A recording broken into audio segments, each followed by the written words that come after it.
جو شخص بھی مال بنا لیتے ہیں کسی پر ظلم کر کے، رشوت لے کے، کسی کے ساتھ زیادتی کر کے، یاد رکھیے یہ اس کو ہضم نہیں ہوتا، اس میں کوئی شک نہیں۔ 5 سال 10 سال وہ مزے کر لیتے ہیں، اور ایسے بھی ہوتا ہے کہ فوری اللہ نکال دیتا ہے حرام کا مال، زیادتی کا مال، چھینا ہوا مال، یہ نصیب نہیں ہوتا۔ تجربہ کر کے دیکھ لیجیے، اللہ کے رسول کی نافرمانی سستی نہیں ہے، مہنگی قیمت ادا کرنی پڑتی ہے، سب کچھ تباہ و برباد کروانا پڑتا ہے۔ میں آپ کو ایک مثال دیتا ہوں۔ میرے دوست ہیں محمد افضل خان، یہ اوگی کے ہیں، منسیرہ سے آگے اوگی۔ انہیں بتایا میرے علاقے کے ایک وکیل جو یہاں کراچی میں کسٹم کا کام کرتے ہیں، مال چھڑواتے ہیں، ایک میمن کا مال کئی کروڑ کا پھنس گیا۔ مال بھی ایسا تھا مثلا جیسے فروٹ فرد کرے خراب ہو رہا تھا۔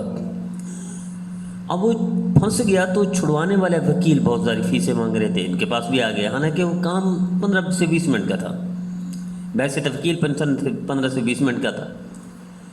تو اگر یہ 10,000 لے لیتے تو بھی اس کے لیے بہتر تھا، 15,000 لے لیتے تو بھی بہتر تھا، 20,000 لے لیتے تو بھی بہتر تھا، 50 لے لیتے۔ لیکن انہوں نے اب دیکھا کہ وہ پھنسا ہوا ہے، کوئی اور وکیل جانے کے لیے تیار نہیں ہے، ایسا کوئی معاملہ تھا پیچیدہ۔ تو اس نے کہا جناب میں 10 لاکھ سے زیادہ لوں گا، یعنی 12 لاکھ تقریباً، مال کئی کروڑ کا تھا۔ تو اس نے کہا بھائی کئی کروڑ بچانے کے لیے 12 لاکھ دے دوں گا، لیکن یہ ہے زیادتی۔ اس نے کہا بھائی میں تو اس سے کم میں نہیں کرتا، اور کوئی کروا نہیں سکتا تھا وکیل۔ مال اس نے چھڑوا لیا، 12 لاکھ اس کو دے دیے۔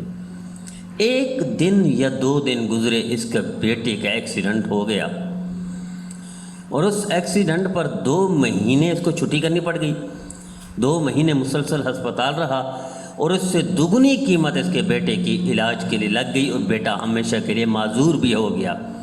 میرا عزیزو تجربہ کر کے دیکھ لو، جو شخص زیادتی کر کے، حرام کما کے، زبردستی چھین کر، رشوت لے کر مال کماتا ہے، اس کو نصیب نہیں ہوتا، اللہ اس کو دگنی سزا دے دیتا ہے۔ یہ آنکھیں نہیں ہوتی ہمارے پاس، ہم سمجھتے نہیں۔ میں آپ کو ایک اور بات ہے، پنجاب کا ہے ایک حاجی صاحب، کئی حج مال کمایا، کیسے کمایا؟ پتی منگواتے تھے باہر سے، اور پھر ہوٹلوں سے طے کیا ہوا تھا، 2-3 ضلعوں کے ہوٹلوں سے، کہ جو آپ کی پتی استعمال ہو جاتی ہے وہ آپ مجھے دے دیا کرو، وہ مفت میں ملتی تھی۔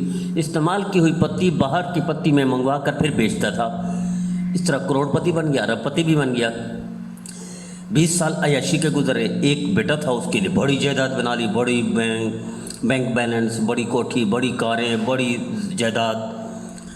اللہ نے اس کو ایسی بیماری لگا دی بیٹے کو کہ جس کے لیے ساری زندگی کا مال کمایا کہ سارا مال اس پر خرچ ہو گیا، اور بیٹا فوت بھی ہو گیا، اور یہ خود پھر آخر میں فقیر بن کر اور بیڈ پر پیشاب کرتے کرتے مر گیا ہے، اور کچھ بھی نہیں تھا جس وقت یہ مرا، فوت بھکاری بن کر مرا ہے۔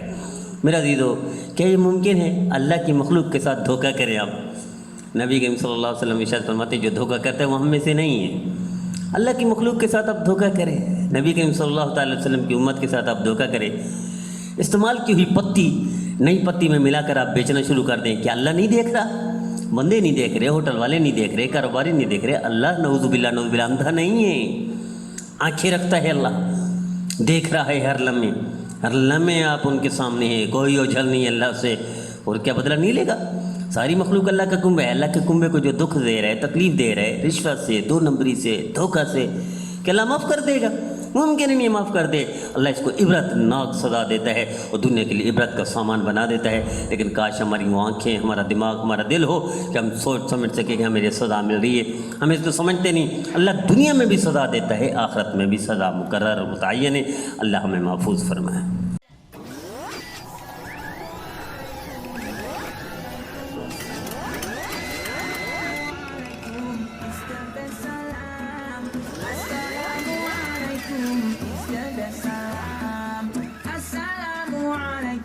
Peace be unto you. Wa alaikum assalam.